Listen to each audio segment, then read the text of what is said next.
The 2025 NFL draft is in the books. Now we've got draft grades, and we've got to go ahead and react to these draft grades. We've got draft grades from 24 different media outlets here.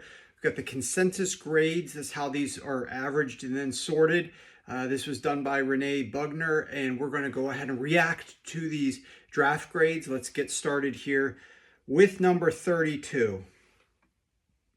Revealing them from lowest to best. Cincinnati Bengals. I don't disagree here one bit.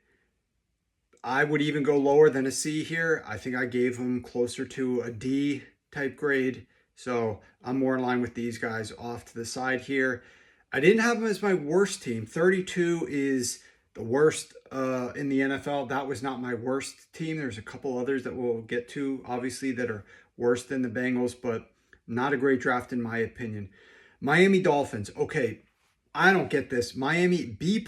How in the world are we giving the Dolphins a B+? I don't understand that at all. I gave the Dolphins F class. They were the worst class of draft pick. They picked a nose tackle at 13. They traded mid-round draft picks in a draft that was very rich of players in the mid-round in order to move up for an offensive tackle. They didn't have any picks after round 2, before round 5. I just thought that they did a poor job of managing their draft capital in this one. I didn't like the players they selected either, for the most part, but this was one of the worst in my opinion. So agree that they're sitting down here. I had them F class.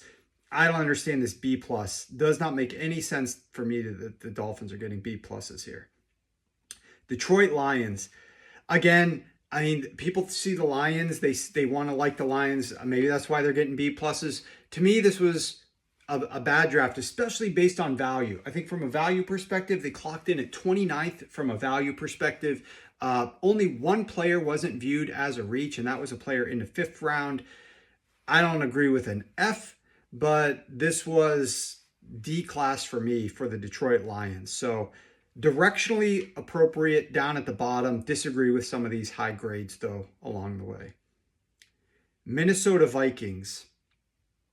This was a bad draft from the perspective, like, I don't see how you're getting an A out of the Minnesota Vikings unless all you're doing is grading Donovan Jackson and the fact that they needed an offensive lineman. But the next two teams right after they picked Donovan Jackson both traded down to accumulate more draft capital, and no team needed more draft capital than did the Minnesota Vikings. I don't know why the Minnesota Vikings weren't a little bit more eager to trade down. It feels like they felt they had to get Donovan Jackson in order to help their offensive line enough. And that to me then is a move that's a little bit more based out of desperation as opposed to great value and great strategy. And it fills a need, sure, but it left them picking very infrequently in a draft that had a lot of great value in the mid rounds.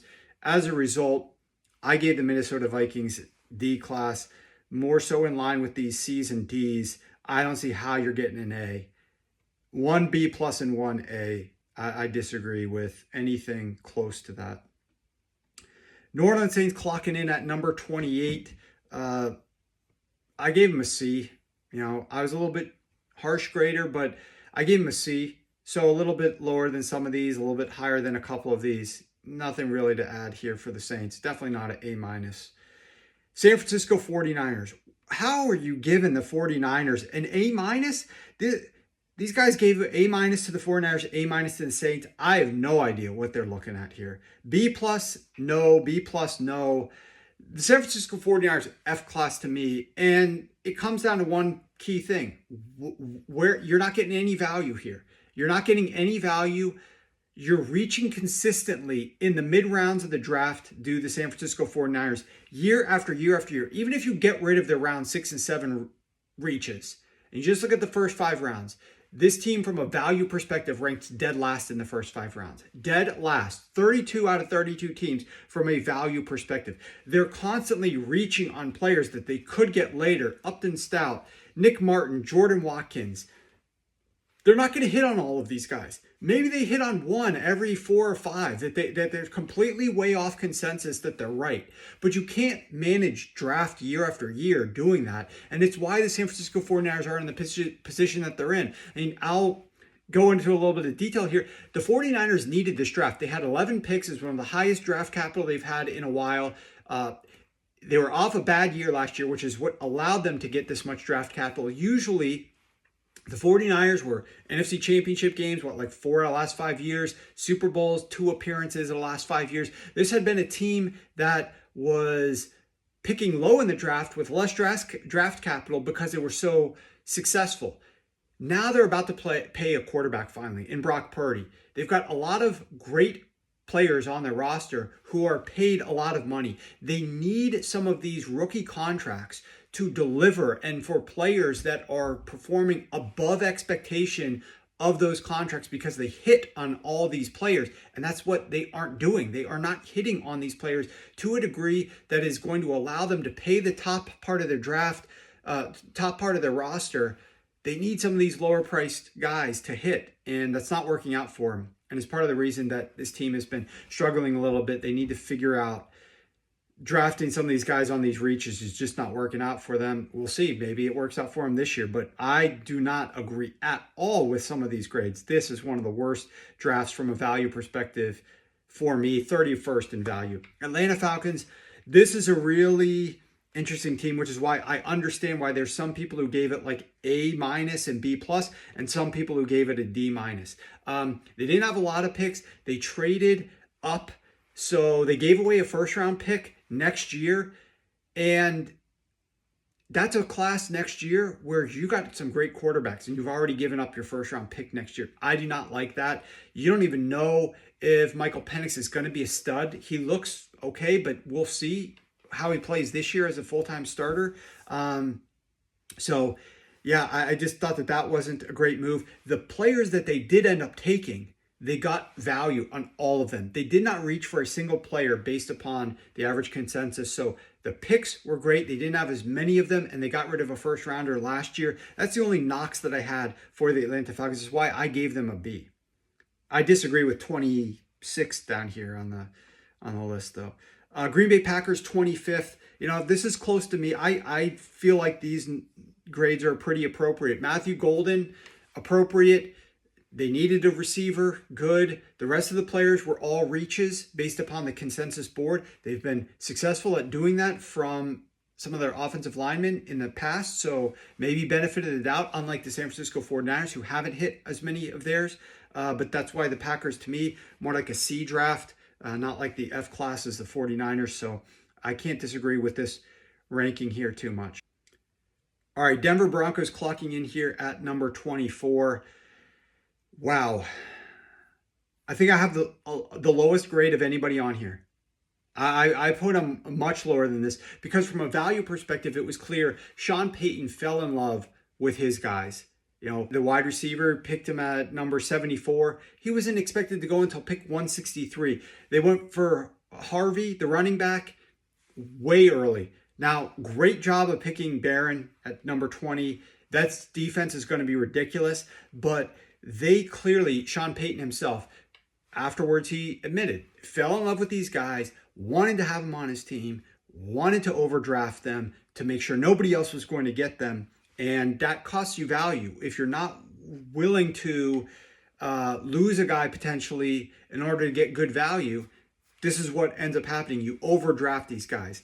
I do not agree here at all with these A's and B pluses for the Denver Broncos. I actually had them one of the worst drafts from a value perspective. I think from just pure value, the Broncos ranked 30th in pure value, 30th. Definitely not. Directionally, 24th is accurate, but these grades, some of these high grades, no, not at all. Los Angeles Chargers, wow. We have some really strong A's and then F. I don't think we have that anywhere else. An A versus an F. None of these other teams so far has had such differing opinions on their draft. Sort of makes sense when I look back at their draft class. To me, just nothing jumped off the page. I had them around a C, so this ranking 23rd, I think is fine. Indianapolis Colts. Tyler Warren falls into their lap. That was obviously a no-brainer pick, slam dunk for them. Their head coach was so desperate for a pass-catching tight end. Makes a lot of sense to me that he winds up in Indianapolis when he slipped down the board. My guy Ryan McChrystal, one of the highest on this class. This is the Sharp Football columnist, Ryan. He does a great job. He loves the players here. I am a little bit more indifferent from a value perspective. It was just fine. I think this is a relatively appropriate ranking for the Colts draft class. Houston Texans. All right, Houston, I think if drafting guys named Jalen helped you, then this is an A-plus draft. They drafted 3 players named Jalen, plus a Jaden Higgins, who I think is great. Second round, Jaden Higgins, wide receiver out of Iowa State. They also drafted his wide receiver teammate who's going to help out on special teams a little bit. I thought this was a fine draft. I'm okay with these grades. You know, I had them about this range, so nothing real shocking there. Washington Commanders clocking in at 19. Massive value in landing Trey Amos in the late second round. I like the offensive lineman that they grabbed. I can't argue too much. I had him more in the B range. It's interesting that with grades like this, with many, many Bs plus a few As, that they're still down here at 19th overall. I would have put him a little bit higher than that, but it's not terrible. Chicago Bears. This is a little bit higher than what I would have presumed. I did not think that the Chicago Bears... Now, if you ask me to grade their offseason, it's an A. I'm over here with some of these guys giving the Chicago Bears an A. But the Chicago Bears, with this particular draft, I just thought it was a fine draft. I thought it was okay. Luther Burden was their best value before round 7. You got to hope that you made the right decision on Colston Loveland. He's got to be better than Tyler Warren. Like you're always going to be having to look at what the Colts Tyler Warren is doing compared to what Colston Loveland is doing, because you decided, with many people suggesting that Warren would go above, you reached and grabbed Colston Loveland, which is fine. Maybe it's a preference, tomato. We'll see how he ends up doing, but that was a decision that they made there with their first pick. All right, the LA Rams. This one's interesting. If you value those first round picks next year, you're going to be more in line with this B plus, A minus type range, because they traded out of their first round with the Atlanta Falcons, moved up. Didn't move up. Got an extra first rounder next year. That's going to be helpful in a year that Matthew Stafford is 1 year older. You got 2 first round picks in a great quarterback draft class. Interesting to see how the Rams end up doing there. I thought their draft was fine, though. I don't disagree too much with having the average be right around a B. All right, who we got next? Buffalo Bills. So they go out there and they go all defense through round 5. They know they got to support Josh Allen. I can't complain, can't really argue with this draft. Pittsburgh Steelers at 16. D. A D for the Steelers draft. Are you a C? There's no way. There is just no way. Unless you think that like they needed to go out and draft Shedeur Sanders because they're not getting Aaron Rodgers and they know. But here's what the Steelers did. This is the thing I loved about the Steelers draft. They didn't fall into that trap of everybody thinking, hey, these guys need to get a quarterback, so we're going to go draft a quarterback. They passed on Shedeur Sanders when many other teams might have drafted Shedeur Sanders in a similar spot to the Steelers, who had the same needs. The Steelers' decision to pass on Shedeur Sanders was quickly verified as 100% the right decision when every other quarterback needy team passed on him in the first round. The one that traded up, the New York Giants, didn't take him. They took Dart. The third round, the second round, the fourth round, everybody kept passing on Shedeur Sanders. That right there rubber stamps the Pittsburgh Steelers as having made a great decision by not taking him in the first round when so many teams might have fell victim to doing that. And the Steelers have in the past drafting Kenny Pickett and right around the same spot there in the first round. Getting Harmon is like, it's not just the fact that they don't draft Sanders and reach. They also add Harmon, who is Steelers DNA through and through. I very much disagree with both the ranking of the Steelers at 16 and some of these D's and C's. I gave them an A. This was an A draft for me for the Pittsburgh Steelers for not falling into this Shedeur Sanders trap, for getting value. I think overall the Pittsburgh Steelers ranked 8th in end of the draft value, 6th in draft value through the first 5 rounds. This was a great draft for the Pittsburgh Steelers. Nonsense to think that they're anything worse than maybe a B plus. I gave them an A, though. All right. I'll figure this out here. Tennessee Titans. This is a tricky one. This is a tricky one. I thought the Tennessee Titans were more in line with over here. Yes, I know Cam Ward is like the new quarterback, but after drafting Cam Ward, who so many teams would have done in that same exact spot, you don't really get extra credit for drafting the most obvious player at number one. I don't think that they drafted like slam dunks after that. They had a lot of draft capital after that. I don't really think that they drafted some slam dunks. They had some reaches there. From a draft value perspective, they were the worst in the league. Number 32 from a draft value perspective.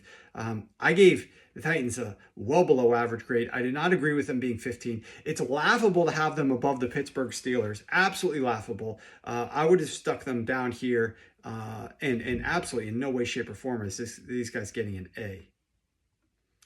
Arizona Cardinals.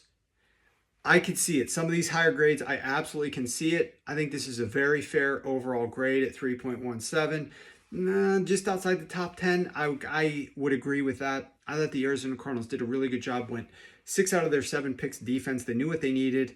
They drafted some definite difference makers on that side of the football. With Nolan and Johnson, if those guys are going to come through, it's going to really help their defense out a ton. New York Jets at 13 overall. Fair. I gave them a B. You know, from a value perspective, through the first 3 rounds, Thursday and Friday, this team had the 5th best draft value for the first 3 rounds. But on Saturday, they just went to town overdrafting some guys. But I'm okay if you're going to overdraft guys on Saturday in round 6 and 7, etc. You have your guy, you like him, it's the end of the draft, go grab him, something like that. So I can't knock you too much for that. This might be a little bit low at 13. Other than the Jets had a fine draft. Tampa Bay Buccaneers. I liked what the Bucs did. I loved getting Ibuka, stacking him with older Mike Evans. You got Bucky Irving. You got an offense there that Baker's going to be able to work with. He's got a new offense coordinator this year for, like the 7th straight year, something along those lines. Pretty ridiculous. I think this is appropriate position for the Bucs here. Can't argue with the consensus too much. Carolina Panthers. Outside the top 10, disagree with. I think the Carolina Panthers did an outstanding job. I do not understand the C grade here. C+, way too low in my opinion. I gave this team an A. I thought what they did was great. Their first 3 rounds, they ranked top 10 in draft value. Their first 3 rounds. They ranked 7th. Where are they here? Yeah, 8th in draft value. Their first 3 rounds. Tep McMillan grabbing him was great. I thought they did a good job. I gave this team an A. I really liked what the Panthers did. Jacksonville Jaguars. This really just comes down to how much you think Travis Hunter is going to impact both sides of the ball and what you gave up to acquire Travis Hunter, which is why my guy Ryan gave the lowest grade of anybody here. And it was primarily because of the capital that they sacrificed in order to go draft Travis Hunter, who is not a quarterback. And it was a significant amount of capital to move from 5 to number 2, akin to getting a primo level quarterback. So how much does Travis Hunter really impact your team?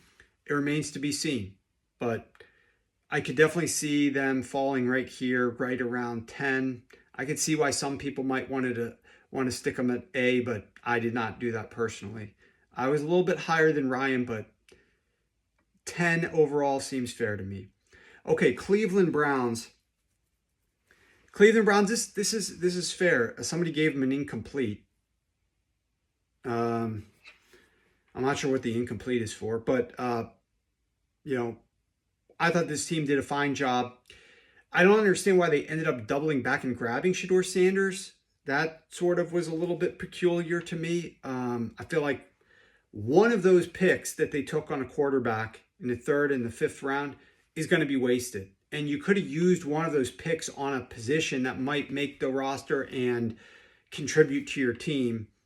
But maybe they're taking multiple swings and banking on the fact that one of these guys is going to work out and he's going to perform better than if we just randomly picked one of the guys alone and weren't as confident in his output. But I think the Cleveland Browns, fine draft, got some good players that are probably going to start for this team. I didn't mind what they were doing here. Baltimore Ravens, I thought the draft was ironic. They go draft a kicker because there's sexual misconduct against Justin Tucker, but then they go out and they draft Mike Green, who also has a similar background of issues in that regard. Malachi Starks, solid. I thought overall this is a high B for me. Can't argue with this being inside the top 10, but outside the top 5 at all. Dallas Cowboys. I don't know about this one. I guess it's fair. Issues. You go for a guard at pick number 12 when you have other players on the board that could have helped more. You're going to be running the ball a ton because you don't have a receiving core outside of CeeDee Lamb. There's some good value. I can't argue overall with where they got some of their guys. This is okay to me at 7. 6, Las Vegas Raiders. I had them lower than this. I will be honest. I thought it was they just took some swings on some players that I don't necessarily know that they could afford to take some swings on. They're going after some guys on the fringe there. They get both the quarterbacks off of the FCS championship game. Based on value through round 3, they ranked 10th. So I could see them here in this range of inside the top 10. But then they finished 18th based on value by taking some of these guys that just were a little bit more off the radar. So Philadelphia Eagles, number 5. This was an A grade for me. Most people, nobody had them below a B. Totally buy that. Totally see that they're a top 5 draft class. No complaints here whatsoever. Kansas City Chiefs. Don't agree with a C- at all, but A's, I gave them an A. Personally, I gave them an A. They might have landed Patrick Mahomes' blindside protector who fell, and they got great value there. Day 3 produced 3 solid steals based upon value. I think overall the Kansas City Chiefs finished 6th in draft value. This is a very, very fair position. Let's reveal the top 3. Seattle Seahawks.